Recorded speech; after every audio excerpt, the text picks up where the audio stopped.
এই দেখুন, আজকে আমি কপি পাতা বাটা করব। কপি পাতাটাকে সিদ্ধ করে জলটাকে নিগড়িয়ে নিয়েছি।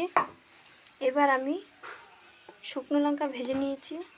এরপর দেবো বাটার মধ্যে কালো জিরে, নুন দিয়েছি।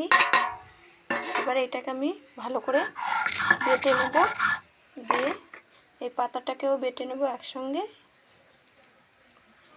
কপি পাতা বাটা। দেখুন, হ্যালো বন্ধুরা, আজকে আমি কপি পাতা বাটা করব। কপি পাতাটাকে প্রথমে সিদ্ধ করে নিয়েছি একটু সামান্য নুন দিয়ে। এর মধ্যে দেব কালো জিরে, শুকনো লঙ্কা, নুন।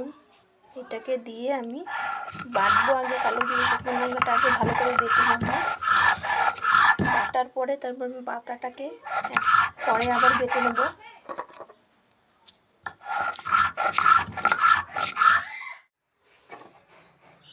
পাতা বাটাটা আমার হয়ে গেছে। এবার আমি দিয়ে দেব সামান্য একটু সর্ষের তেল। এর মধ্যে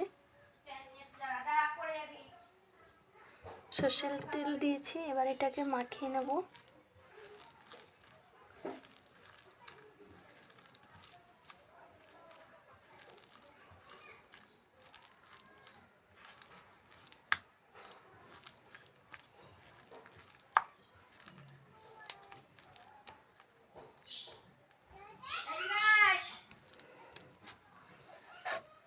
আমার হয়ে গেছে পাতা বাটা।